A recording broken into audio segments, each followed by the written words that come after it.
How do you see the dark matter inside your business? The data that your servers are kicking out that you probably can't look at. Well, we're at a really interesting new company called Splunk to find out.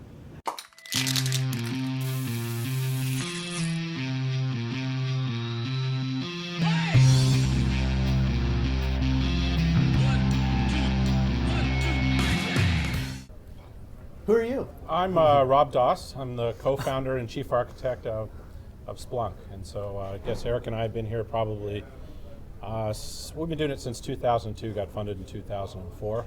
I have about 25, 30 years of experience. I can't even remember at this point in time how many years of experience. Both large and small companies, mainly in the last, 15 years or so, it's been all startup companies here in the Valley. And before that, Sun Microsystems, Lotus Development, Taligent, where I met Eric. Who are you? Hi, I'm Eric Swan. I'm the co-founder and CTO here at Splunk, along with Rob. Rob and I have been working on this for, 8 years? A long time now, 8 years. And this is our third startup company together. So we've been working together for a long time. I've done a bunch of other startup companies before that. I worked at Disney and Apple and a lot of other big companies as well, but Rob, I have a tendency to find our way into these startup companies, which is sort of what we like best about the whole thing. Yeah. But we're old guys now. For people who don't know who Splunk is, what is Splunk and what do you guys do? When Rob and I started the company, one of the things we did is we decided to take some time, a year or more, to figure out what to do. And we've done startup companies in the past where we sort of became enamored with the cool hotness. Just say, okay, what's hot right now? Mobile, social, gaming for work, and just go after the hot thing. This time around, we spent at least 18 months going out and talking to people about what problems they had. So instead of starting with a concept, we sort of went out and just explored ideas with people. And I think I'll let Rob go into more details, but there are three things that were important to us, because we've had several successful startup companies before, and this one we were doing a little bit different. The first thing we wanted to do is, for all the people we knew in technology, we wanted to go talk to them and say, find a problem that they universally had, a problem everyone had. So we had to go keep building prototypes until eventually said, yes, I have that problem, yes, I have that problem. And the second thing was something that they were willing to pay for. So we built some really cool stuff in the past. People weren't willing to pay for it. And it was really hard to monetize and build a big company on it. And then lastly, a place where there wasn't a whole lot of competition. So you could have a problem everyone had, people were willing to pay for it, but there was just a million people in the space. So the three things were to go find a problem which met those three criteria and then try and build a company around it. And then Rob can go into details of what it was. Yeah, so we spent, like Eric said, 18 months actually cold calling people, pounding through our Rolodex, asking everybody, is this, we said, what problem really sucked the most? Then we asked everybody else, do you have this problem? And we showed them things to help bring them out of their shell. And literally 100% of the people we talked to had the problem. We'll go into what the problem is in a second. But we knew that how do people solve this problem? They're doing it all manually. Well, there's got to be a better way. So we put our heads together and came up with what we thought was the better way, and I think it's worked out pretty well. But basically, what's the problem? So get to that. So Eric and I have both done more operations level stuff at companies before. In other words, managing groups of people that manage racks and racks of servers. This is sort of before the cloud and all that sort of thing. But and you'd have these management systems like Tivoli or CA Unicenter or various things like that would show these dashboards of red, yellow, and green lights. And all the lights are green, and a customer calls you up and says, I'm having a problem. My transactions aren't completing. My shopping cart isn't completing, or whatever that transaction might be. And so they call somebody up, and it winds its way down to the operations folks, and the operations folks say, everything is green on my panel, so I don't see any problems, but the customer's still complaining. The transaction didn't complete. So what do you do next? So obviously, many of these different systems have these multi-tier architectures and silos where people are experts in each one of those different levels of the architecture. And these transactions cut all the way across them. And when the transaction was failing, the only way that they could find out what was going on is by looking at all the data that was being spewed by the machines. Yeah. And so they'd look at the web server logs, they'd call on the web server guy, then they didn't find it there, they'd try to narrow it down by timestamp, and there's 30 web heads, and they have to figure out which one it hit. Then it would go down to the application server guys, and they do the same thing, and then down to the database guy, and they'd have to call him on the phone because he's out eating Thai food somewhere. And finally, finally they'd find the problem, but it would take hours and hours and hours. And we were finding that as machines were coming down from 4U to 2U boxes to 1U boxes, the number of touch points was growing astronomically. Yeah. So, the more touch points, the more distributed things get, even across data centers. And as SOA came in, where these transactions actually go to other places in the world, Yeah. the failure other of this companies transaction, even, right? exactly, it could happen anywhere, and all the customer sees is that it didn't work. How do you find the problem? Some of the customers we interview have some data on Rackspace Cloud, some on Amazon Exactly. Cloud, some on something else. And Single transaction could touch 150 different devices. And it's not just the transactional data. The volume of data, it was interesting. If you take a graph and you say, what's the volume of bytes on disk generated by the exhaust thrown off by machines versus human-generated content, it's 10x that of human-generated content. So if you take a look at, well, what had to happen when the information revolution came along? You had to invent things like Google. You had to invent web search engines to take care of this volume. Yeah. On the IT space, no one ever built tools for the IT people to deal with this amount of data. So one of the interesting things we found is well, heck, if web content and content by humans is generated this much, what's going to happen when you get to the IT system? So the light bulb went off for us, and we said, well, how about if we build Google for IT data? So to indexing the stuff out there, you index the stuff inside. And there's a couple interesting things is like your log files. everything, just everything, it's beyond logs. An interesting thing that we'll often say we're Google for logs because it's the easiest thing for the light bulb to go off. And you walk in, a minute ago you said, what do you guys do? If you were to say simply, what do you do? Well, Google for logs. That's where we were. We're sort of grown beyond that as a company. But if you talk to IT people, they hated incumbent tools, and you ask them, what tool do you use to keep your systems running, to understand your systems? They'd say Google.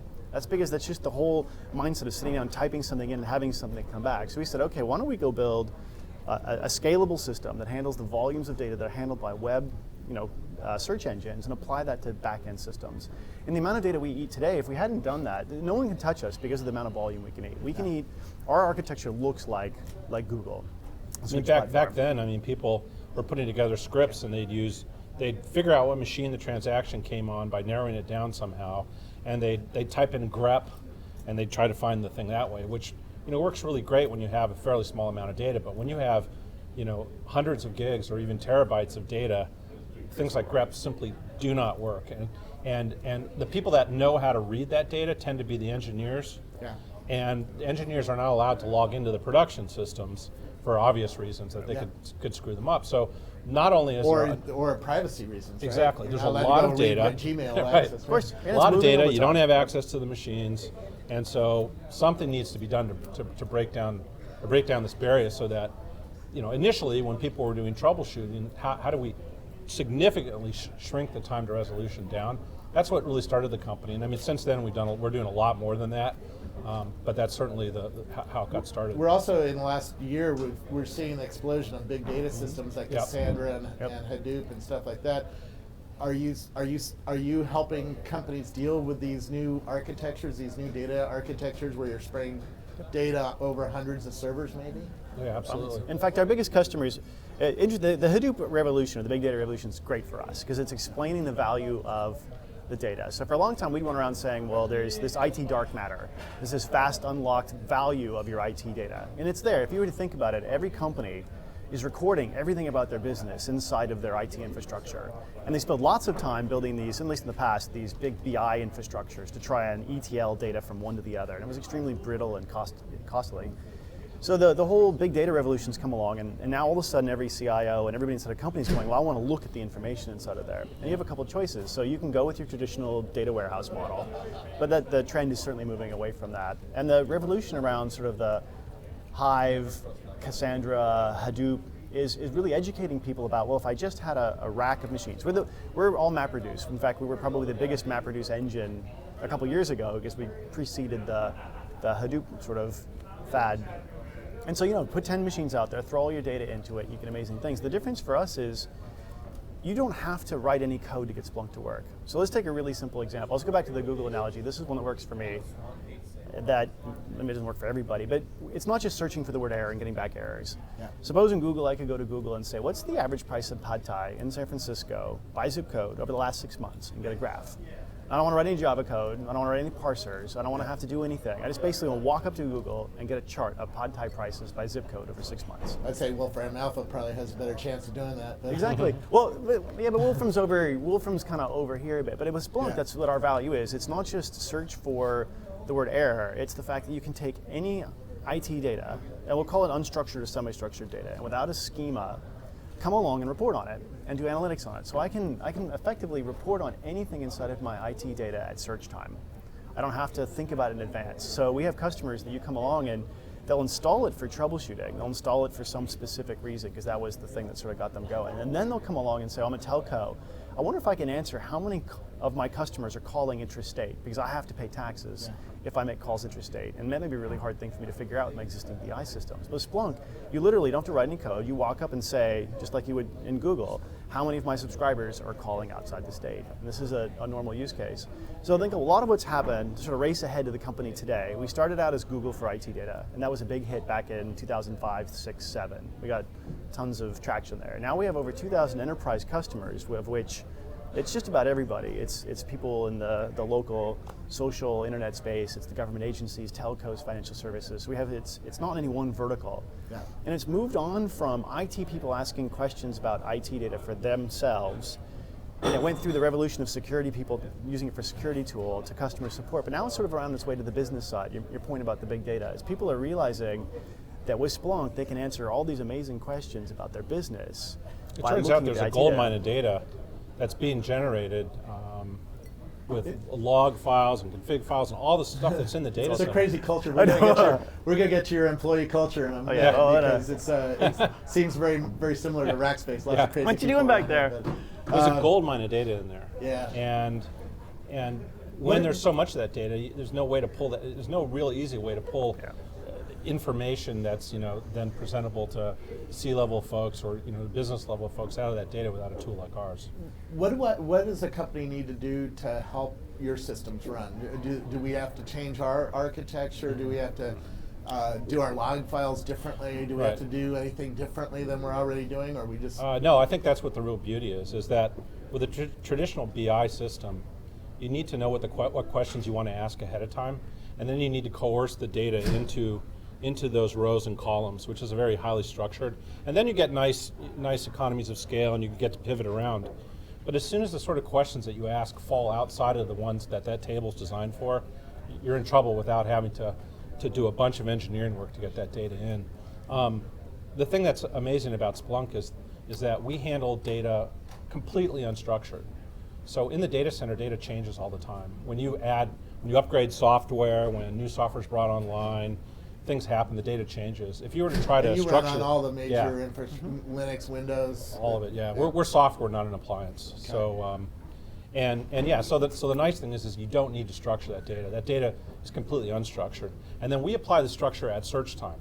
So as you use the system more and more, you can build up more and more intelligence by just finding out what kind of data is in there and then writing reports and things like that. And we parse the data as best we can, and then we show you how to extract data. And then on top of that, there are ways that you can write the data out, which make it even more structured, so you don't even have to do any work at all. And a lot of our customers don't type in a search bar. I'd say a minority are actually typing anything in. With Splunk, what you can do is, let's take a simple example. If you wanted to know how many people are coming to your site and watching this video, and how many repeat, and basic web analytics as it applies to you, you could go do some searches really quickly that found the data. You can quickly build a chart of them, and then you can quickly put them on a dashboard. With basically one click, I can say, I want a dashboard with this, this, this, this. So now when you go to Splunk, you're not typing any searches in, you're seeing a dashboard of these charts. And on top of that, it can work in real time. So one of the interesting advantages of our technology is it doesn't have to go to disk. It can be in real time. So now you can look at real-time updating charts across your entire business. It doesn't matter if it's web content, or maybe it's the marketing department wanting to know how effective a particular campaign is, or how many widgets we sold in which country, or what's our overall supply chain time of going from X to Y. There's a million different use cases. If you think about it, your business is literally leaving footprints behind for everything. Yeah. And your choices have been in the past. How long does it take for a new business to really start getting good with your data, or with your reporting system? Because you can get the data in very, very quickly. So, but getting data in is one thing. Being useful and seeing new patterns. So let me talk about that really quickly. Okay. So typically the way it works is is some group of people will put some subset of data into the system, and they'll use it for troubleshooting. That's the very first thing they do. So to replace the grep and the scripts. So usually, I mean, a lot of customers are bringing it in at a higher level, but this is sort of the more typical growth. Then what happens is they find out that if I bring more and more data in, that it becomes more and more useful, because now I'm starting to cut across those silos. And then they start finding that they can create the charts and the graphs, and then they show that to their boss, and their boss goes, wow, this is really interesting, and then they get hooked. And from that point on, they're creating dashboards, they're creating roles so that their boss and their boss's boss can actually log into the system directly and see the stuff. From start to finish, we're talking weeks, not, we're not talking 6-month professional services engagements. Right. And people continue to find more and more use cases with it as they put more data in. I think an interesting point for us, when we started the company, we had a couple things we didn't want to do. One is big enterprise sales cycles that took 9 months, and your company was dependent on them. So we have an always available free product that rocks. We have a free product that you'd be surprised how many people do amazing things with our free product. And everywhere you go, you find people leveraging the free product. The other thing is that typically you can start out with Splunk and grow over time. A lot of our customers start out with it in one location and then over time becoming an enterprise-wide standard. If we'd started with, it has to be an enterprise-wide standard, it would take a lot longer for us to get traction. So we've really grown our customer base over the years by just having a free product that you can use relatively inexpensively, and then you can use it forever you want. That's brilliant, because lots of startups ask me, how do you get adoption in enterprise? Well, you don't go in the front door, right? Because you can't just walk in the Eric and I had worked at companies, we've worked at companies where the sales cycles would be really, really lumpy, and so there'd be no sales for 3 months, and then we'd sell $1 million worth of software the next month, and then nothing the next month, and we fire the staff, and we bring a new staff in, and we've done this several times, and it's just like, I don't want to go there, I don't want to go there again. So we decided we're going to do it completely different, and we're going to go right at the end user, and then have them sort of try to sell upwards for us. Kind of an inside-out sales model, and it worked perfectly. So what does the free model do, and where does it cut over to having to pay for your service? It's based on the volume of data that we index per day. So that thing cuts off at, I guess it's 500 megabytes of data per day, and then beyond that you have to pay. And if you want to deploy the thing in a large distributed fashion, you have to pay as well. Yeah. But you have some customers doing terabytes of data a day, right? That's right. Per hour. Pretty crazy. Yeah. Per hour? Yeah, you can easily. It just scales out horizontally. So if you came and you said you wanted to do a terabyte per hour, we'd know what to do. And the other thing that's interesting about our product is that it's not how much you keep out the back end. So if you want to keep that data, as long as you've got storage, we don't care. So you can literally. And the funny thing is, we're waiting for the trillion event mark. We have lots of customers that are eating billions of events a day, indexing billions of events a day. So when it comes to scale, when it comes to pure scale of handling time series data and being able to deal with it in real time, not just historically. So it's not just a batch engine. Literally, if you want to watch billions of events going by every day and look at them in real time, there is nothing but Splunk to do that. Yeah. There are other competitive tools to look at batch load data and to do them horizontally, but we're the only one where you can hook up literally every source of information in your company without changing anything and shoot at us and then start asking questions. It doesn't matter what the data is.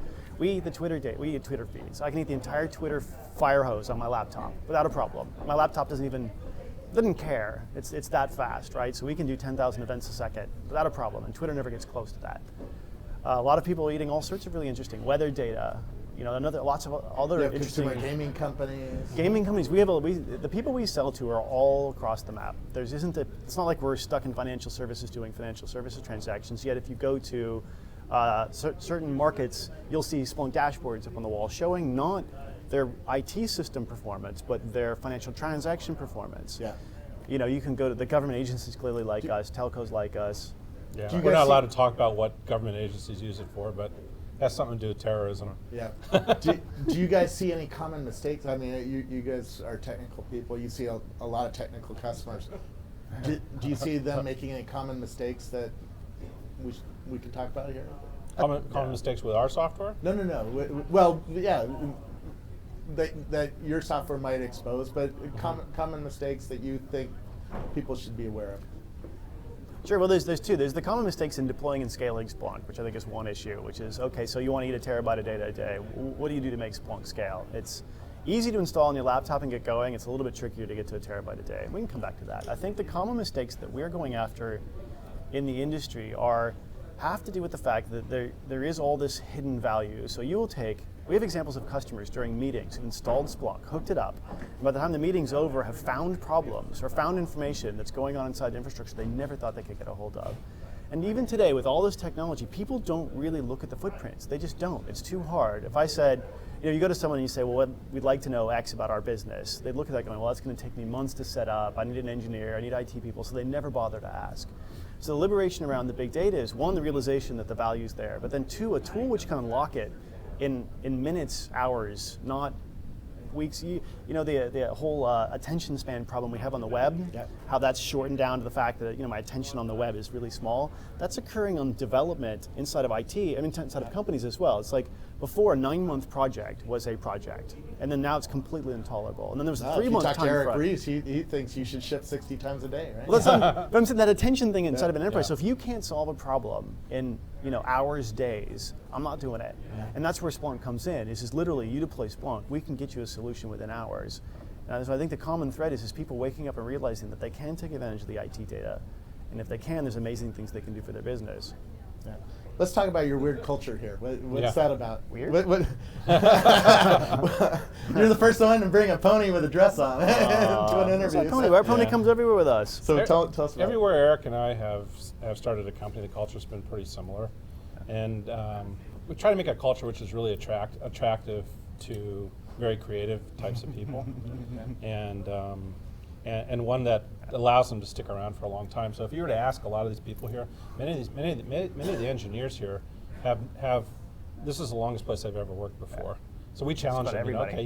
If they get upset about something, go out and find another job. That's fine. You'll want to come back, because then you're going to have to sit in a cube and you're going to have to play the game. You're going to have to do all that, and it's going to be way different than this. And the new people that came in here that never had jobs before think this is the way it always is. It's not like that. But we try to create something which is very open, and I mean, as you can see, everybody talks to each other. There's no real walls. We have a lot of fun. We have lots of food, lots of booze, lots of playing.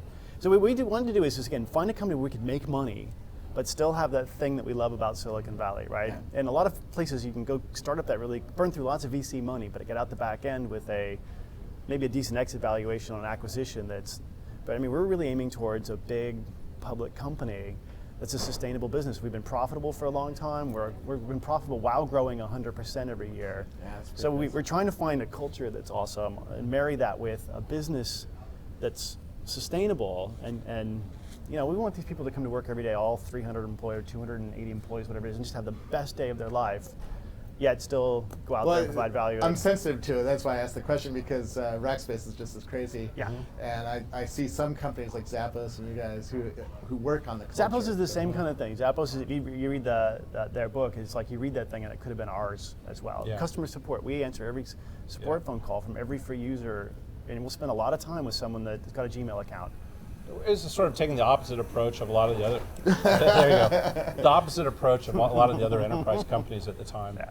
I mean, we really, really, really wanted to be different from the very beginning, and I think that translated into sales along the way for us. So, what's your trick to finding crazy people who ride electronic motorcycles through interviews? Do one to others. Yeah, we're the first area. If you go look around, we all ride motorcycles around here and have fun. Yeah. No, it's a good, fun work environment. I think Joe wanted us to say something. I don't know if we're allowed to get these things out. So one important thing that I think I can't read his notes. That's fine.